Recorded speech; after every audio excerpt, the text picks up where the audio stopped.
अंधेरी छाया में डूबा शमशान घाट, जहां अग्नि का तांडव नृत्य चल रहा था। जटाओं में फूलों की माला और राख से सना हुआ शरीर के साथ हवन करने वाले उस अघोरी के सामने विकास आंखें बंद करके किसी का आवाहन कर रहा था, मानो किसी अज्ञात शक्ति को पुकार रहा हो। तभी एक साया धीरे धीरे विकास के पीछे से उसके नजदीक आ रहा था। उसके लंबे काले बाल उसके चेहरे को ढक रहे थे। विकास और उस लड़की ने एक दूसरे के गले में विचित्र सी माला पहनाई। यह एक ऐसे इंसान की कहानी है जिसने कर्ण पिशाचिनी को सिद्ध किया था। महाराष्ट्र के ठाणे जिले का मूल निवासी विकास शिंदे ड्राइवर की नौकरी करता था। यह बात करीब 14 साल पहले की है। विकास शिंदे अपनी सीधी सादी जिंदगी से खुश नहीं था, जबकि उसकी पत्नी नेहा को ज्यादा का लालच नहीं था और घर की सुख शांति की प्रार्थना करती रहती थी। विकास तैयारी करके घर से निकल ही रहा था, तभी नेहा पूजा की थाली लेकर आई और विकास के माथे पर तिलक लगाया। क्या फायदा है पूजा पाठ का, कोई मतलब ही नहीं है इन सब चीजों का। तभी विकास का 10 साल का लड़का वहां पर आकर कहता है, पापा स्कूल की फीस भरनी है और मेरा स्कूल पिकनिक भी जा रही है। टीचर ने बोला है 300 रुपए जमा करने के लिए। ये सुनकर विकास नेहा से कहता है, सुना तुमने, मामूली ड्राइवर की नौकरी में कैसे ये सब मैनेज करूं। इतना बोलकर विकास वहां से निकल जाता है। रात हो चुकी थी, विकास को घर के लिए निकलना था। विकास सोच रहा था कि घर की तरफ कोई भाड़ा मिल जाता तो उतने में वो अपने बच्चे की स्कूल फीस के लिए कुछ पैसे जोड़ पाता। उतने में हाईवे पर उसे कोई हाथ दिखता नजर आया। विकास मन ही मन खुश हुआ कि अब उसे कोई भाड़ा मिलने वाला है, लेकिन उसकी खुशी ज्यादा देर तक नहीं टिकी। उसने गाड़ी रोकी तो वहां पर कोई बाबा थे। उनका रूप डरावना था, शायद कोई अघोरी। उस अघोरी बाबा ने विकास को कहा, बेटा मुझे 2 किलोमीटर आगे जाना है, मैं बहुत थक चुका हूँ, क्या तुम मुझे छोड़ दोगे। ये सुनकर विकास ने कहा, क्या आपके पास पैसे है। पैसे तो नहीं है मेरे पास, लेकिन पैसे से बढ़कर बहुत कुछ है तुम्हें देने के लिए। बाबा आज के ज़माने में पैसा ही तो सब कुछ है। ठीक है आपके पास नहीं है तो चलो छोड़ देता हूँ आपको, आओ बैठ जाओ। बाबा विकास की गाड़ी में बैठा और उनका सफर शुरू हुआ। बाबा ने विकास से कहा, बेटा बहुत परेशान लग रहे हो, मुझे बताओ तुम्हारी परेशानी, शायद मैं तुम्हारी मदद कर पाऊँ। छोड़िए बाबा, आप क्या मदद कर पाएंगे मेरी, थक गया हूँ इस ज़िंदगी से। रोज़ टैक्सी चलाना, यहाँ से वहाँ, वहाँ से यहाँ, जिंदगी में कोई मज़ा ही नहीं है। मज़ा करेगा, तूने मेरी यात्रा करवाई, चल मैं तेरी यात्रा करवाता हूँ, जो तू चाहेगा वही होगा। बोल, है हिम्मत। हिम्मत तो बहुत है बाबा, लेकिन आप मेरे लिए क्या कर पाओगे। अघोरी को पागल मत समझ, बहुत कुछ है मेरे पास, बहुत कुछ। सिद्धियां दूंगा तुझे, सिद्धियां ऐसी साधना करूंगा तेरे लिए कि सोने चांदी में खेलेगा तू। अमावस्या की रात 12 बजे आ जाना। बड़े बड़े सपने देखने वाला विकास अघोरी की बातें सुनकर लालच में आ गया और ठीक समय पर उस जगह पर पहुंच गया जहां अघोरी ने अपना डेरा जमाया हुआ था। उसने अपनी साधना की शुरुआत कर दी थी। विकास को देखकर अघोरी ने कहा, आ गया बच्चा, अब जैसा मैं कहता हूं तो वैसा कर। आज मैं साधना करूंगा कर्ण पिशाचिनी की, वो यहाँ आएगी और तेरी होकर रहेगी। वो तुझे सब कुछ देगी, सब कुछ। तेरे कान में लोगों के राज बताएगी, क्या हुआ था, क्या होने वाला है, क्या हो चुका है, सब जानती है वो। उससे मिलेंगे तुझे लोगों के राज, और वो राज तो लोगों को बताकर करोड़पति बन जाएगा, करोड़पति। विकास कपड़े उतारकर अघोरी के सामने बैठ जाता है और अघोरी जैसा कहता है वो वैसे मंत्र जाप करने लगता है। तभी विकास के पीछे कर्ण पिशाचिनी धीरे धीरे उसके नजदीक आ गई। विकास उस लड़की के गले में माला पहनाने वाला था, तभी उसने कहा, रुको, पहले 3 वचन, फिर मैं बनूंगी तुम्हारी। अगर कोई भी वचन तोड़ा तो सब छिन जाएगा, मैं भी चली जाऊंगी, सारी दौलत चली जाएगी, यहाँ तक कि तुम्हारी जान भी जा सकती है। मैं वचन देता हूँ। मेरे बारे में तुम किसी को कुछ नहीं बताओगे। मैं वचन देता हूँ। पत्नी की तरह सिर्फ मुझे ही संतुष्ट करोगे, सिर्फ और सिर्फ मुझे, और वो भी जब भी मैं चाहूँ। मैं वचन देता हूँ। तीसरा और आखिरी वचन, मुझे कभी अनसुना नहीं करोगे, मुझे छोड़कर कभी नहीं जाओगे। मैं वचन देता हूँ।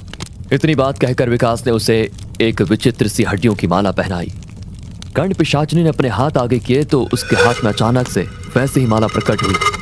उसने माला विकास को पहनाते हुए कहा, अब मैं तुम्हारी हुई, मरते दम तक। विकास अब टैक्सी के पास आकर रुका। कर्ण पिशाचिनी भी उसके साथ खड़ी थी। तभी एक बड़ी सी कार विकास के पास आकर रुकी। उसके ड्राइवर ने विकास से पूछा, सर गोरेगांव जाने के लिए कैसे जाना होगा? मैं रास्ता उठा के आऊँ। ड्राइवर कुछ कह रहा था। तभी कर्ण पिशाचिनी ने विकास के कान में कुछ कहा और विकास ने उस गाड़ी के ड्राइवर को कहा, गाड़ी में मंत्री जी है ना, उनसे कहिए कल कैबिनेट की मीटिंग में उन्हें होम मिनिस्ट्री मिलने वाली है। विकास की बातें सुनकर पीछे बैठे मंत्री जी ने कार का कांच खाली करते हुए कहा, तुम्हें कैसे पता कल कैबिनेट की मीटिंग है और मुझे होम मिनिस्ट्री मिलने वाली है? जैसा बोल रहा हूँ, अगर वैसा हुआ तो इस नंबर पर फोन करिए। दूसरे दिन विकास तैयारी करके घर से बाहर निकलने वाला था। तभी कुछ पुलिस विकास के घर पर आई। विकास डर गया, लेकिन कुछ ही वक्त में कल वाले मंत्री जी विकास के सामने आए। उन्होंने एक बैग विकास को देते हुए कहा, बाबा आपके इस भक्त को आप शरण में ले लो। मैंने कल की आपकी बात को ऐसे ही मजाक में ले लिया था। एक मामूली सा एमएलए था, आपकी कृपा से आज होम मिनिस्टर बन चुका हूँ। आज से आप जैसा कहोगे मैं वैसा करने को तैयार हूँ। एक और विकास की पत्नी नेहा ये सब कुछ अचंभित होकर देख रही थी, लेकिन विकास की नजरें कर्ण पिशाचिनी की ओर ही थी। वो विकास को देखकर मुस्कुरा रही थी। जैसे ही मंत्री जी विकास के घर से निकले तो विकास ने बैग खोला। उसमें 1 लाख रुपए कैश थे। ये देखकर विकास ने नेहा से कहा, देखा, अब हमारी सारी गरीबी खत्म। ये तो कुछ भी नहीं है, अभी तो और आएंगे। लेकिन नेहा ने विकास की बात काटकर उससे कहा, लेकिन तुमने ऐसा क्या किया जिससे वो लोग इतना पैसा देकर चले गए? तुम गुठलियां गिनना छोड़ो, आम खाओ आम। इतना कहकर विकास अपनी टैक्सी लेकर निकल गया। टैक्सी में विकास के साथ कर्ण पिशाचिनी भी बैठी हुई थी।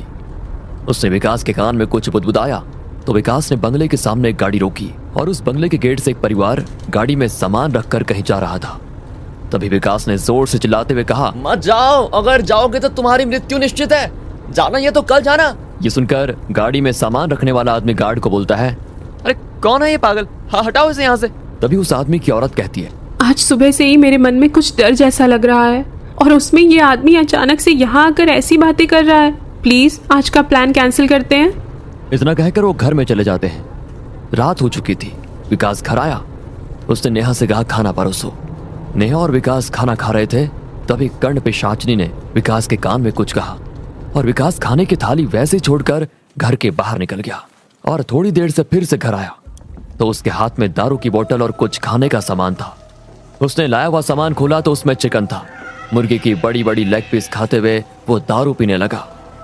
ये सारा नजारा नेहा अचंभित होकर देख रही थी। नेहा ने विकास से कहा, आपने दारू पीना कब से शुरू किया और इस तरह से खा रहे हो जैसे कोई जानवर खाता है? उसकी बात सुनकर विकास उठा। उसने नेहा को जोर से थप्पड़ मारा और कहा, तू मुझे किसी चीज के लिए नहीं रोकेगी और रोका तो तेरा यही हाल करूंगा मैं। एक और बात, आज से तो दूसरे कमरे में सोएगी। दीवार के पास पड़ी नेहा ये सब कुछ देखकर रोने लग जाती है। सुबह हो गई थी। कल विकास ने बंगले के सामने जाकर जिनको चेतावनी दी थी उसकी पत्नी, अजी सुनते हो, जल्दी से आओ, ये न्यूज देखो। दोनों सोफे पर बैठकर न्यूज देख रहे होते हैं। भारत का यात्री प्लेन हुआ क्रैश, अब तक 30 लोगों की लाशें हुई बरामद। दोनों ये न्यूज देखकर चौंक जाते हैं और विकास के घर का पता लगाने के लिए गार्ड को भेजते हैं। विकास तैयारी करके अपने सोफे पर बैठा था। तभी वो दाम्पत्य विकास के घर पर आते हैं। आखिर आप मुझे मिल ही गए। आपने मेरी और मेरी पत्नी की जान बचाई। मैं सदा आपका आभारी रहूंगा। मैं नहीं जानता था सच में कि आप इतने बड़े ज्ञानी हो। विकास उनकी तरफ देखकर कहता है, मैं सब जानता हूँ क्या हो रहा है, क्या होने वाला है। विकास ने घर से मंदिर हटवा दिया था। इसी बात पर नेहा और विकास का झगड़ा हुआ, लेकिन अहंकार में चूर विकास अब किसी की नहीं सुनता था। अब लोग विकास को अंतर्ज्ञानी बाबा के रूप में जानने लगे थे। कुछ ही महीनों में विकास शिंदे का नाम दूर दूर तक फैल गया। सैकड़ों लोग अपना भविष्य जानने उसके पास आने लगे। विकास ने अब बहुत बड़ा घर लिया था। उसके पास सब कुछ था। अब वो टैक्सी ड्राइवर नहीं था, वो एक बहुत बड़ा आदमी बन चुका था और उसकी वजह से विकास पर बुरा असर भी पड़ रहा था। जहां बड़ी बड़ी हस्तियां अपने प्रश्न लेकर उसके पास आते थे और इसके बदले वो लोग विकास को बहुत सारा पैसा देने लगे। विकास के पास सब कुछ था और उसी की वजह से अहंकार ने उसे जकड़ लिया था। लोग दरबार में विकास के आने का इंतजार कर रहे थे। थोड़ी देर में विकास भी दरबार में पहुंचा।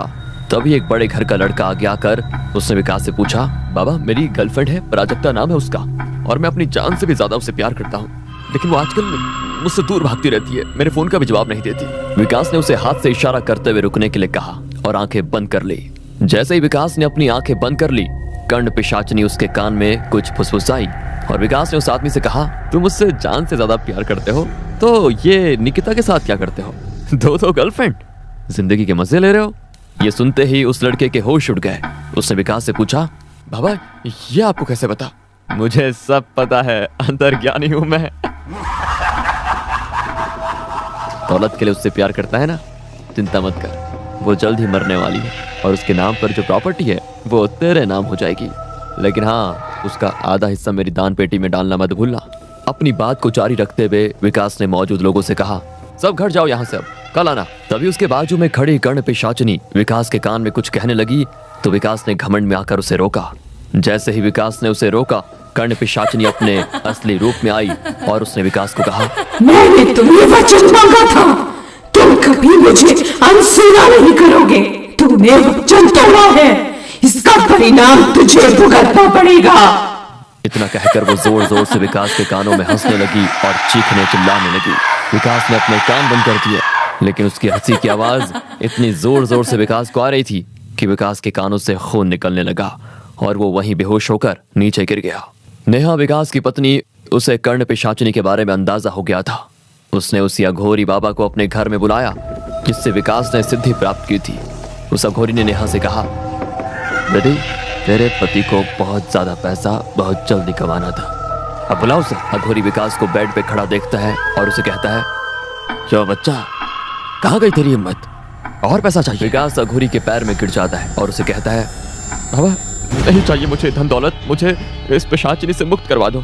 अब मैं किसी चीज के लिए लालच नहीं करूंगा कभी भी। अघोरी फिर हवन की तैयारी शुरू करता है। जमीन पर एक रिंग जैसा यंत्र बनाता है। नेहा और विकास को उसके बीच बैठाकर कहता है, ध्यान से सुनना, जब तक हवन पूरा नहीं होता तुम किसी भी हाल में इस यंत्र से बाहर मत निकलना। हवन शुरू होते ही कर्ण पिशाचिनी वहां पर आ जाती है और विकास को डराने की कोशिश करते हुए बोलती है, कुछ भी कर मेरी प्यास खून से ही बुझेगी। उसका वो भयानक रूप और आवाज सुनकर विकास और नेहा थरथराने लगे, लेकिन उन्होंने ठान लिया था कि कुछ भी हो जाए, हवन पूरा होने तक वो वहां से नहीं उठेंगे। लेकिन तभी उन्हें उनका बच्चा, नेहा ने जिसे अपने मायके में भेजा था, वो रोता हुआ उन्हें दरवाजे के पास खड़ा दिखा, जो उन्हें पुकार रहा था, मम्मी पापा प्लीज मुझे बचाओ, ये मुझे नहीं छोड़ेगी। उसकी आवाज को सुनकर दोनों का दिल पिघल गया। वो उसे लेने जा ही रहे थे, तभी अघोरी ने हवन की राख पूरे कमरे में फूंक दी और वो बच्चा कर्ण पिशाचिनी में बदल गया। उसके चीखने और रोने की आवाज आने लगी, वो आग में चलने लगी। थोड़ी ही देर में वो भस्म हो गई और अघोरी ने कहा, बेटा तुम अभी मुक्त हो, हम तो अघोरी हैं, हमें भगवान भोलेनाथ के भक्ति के अलावा किसी चीज का लोभ नहीं। लेकिन तुम साधारण लोग लालच और लोभ में इतने डूब जाते हो कि आगे पीछे का कुछ नहीं सोचते। अब भगवान की घर में स्थापना करना और भक्ति भाव से पूजा करके जो तुमने किया उसकी माफी मांगना। इतना कहकर अघोरी निकल जाता है।